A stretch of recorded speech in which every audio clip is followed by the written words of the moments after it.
We are back in the kitchen with Zora, the beautiful Zora. Now, before we get into this next recipe, I have a quick question for you. Sure. Sweet or savory? Savory. Savory? Yeah. Wow, I'm actually glad you said that. I'm more of a sweet tooth person, but this recipe is a play on good. both. Are you ready to get into it? I'm very excited. I'm very excited. Well, not all cakes need to be sweet, and this beetroot cheesecake made with Clover Bliss double cream yogurt is not only delicious, but will make a beautiful centerpiece on any dessert table. It's time to whip out those smartphones and get to snapping.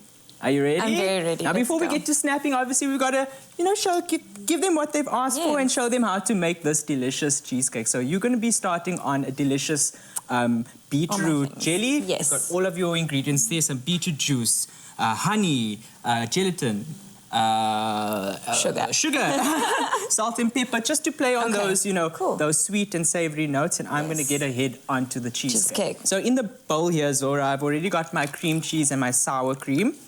And then I'm going to go in with a bit of my Clover Bliss double cream yogurt, about a cup of this.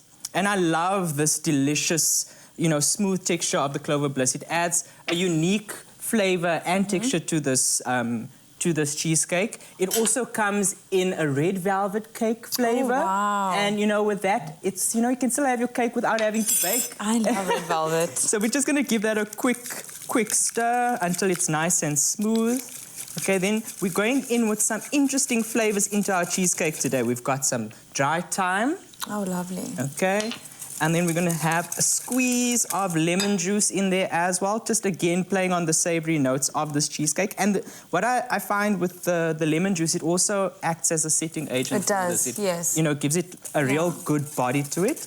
And then, of course, we've got our eggs. We're going to go in with 4 eggs over there.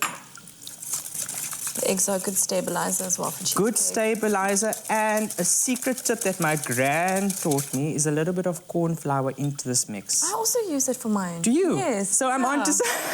Shame, Granny always knows best. I'm telling you, what you need say. these tips. And how's it going on with the jelly? It's going really well. I think it just needs a few more seconds. Few more seconds. Now, obviously, you can use agar as a substitute for gelatin if you are kosher or halal, which I think is a great substitute. And you can almost substitute it exactly the same quantities as you would. Okay, great. So that's also a good tip for those of you at home.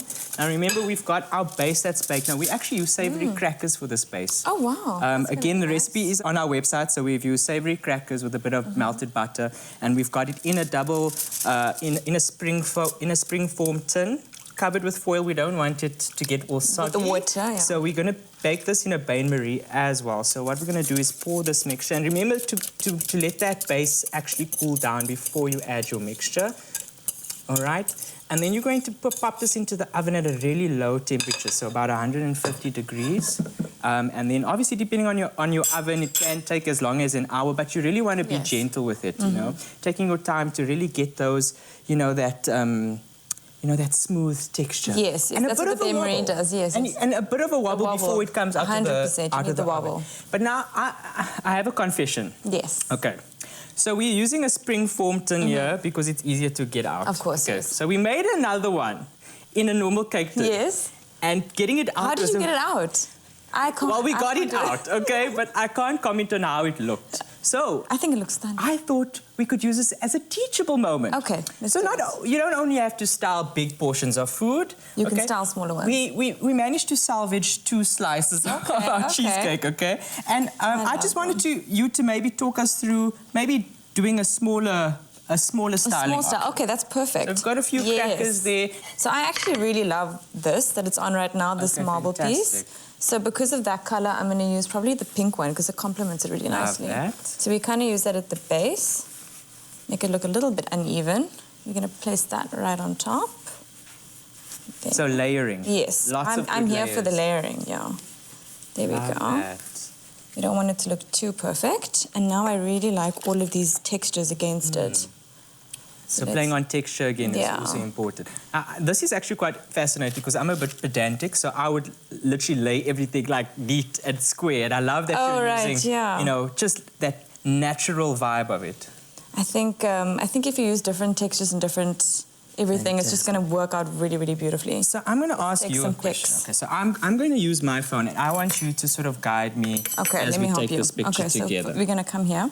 Right, now you're going to go a little bit angled up, a nice 45. There we go. There we go. That's the shot. That is the shot. I love that. Now, if you want to get this recipe, make sure you head over to afternoonexpress.co.za. Yummy, yummy, yummy. Yummy.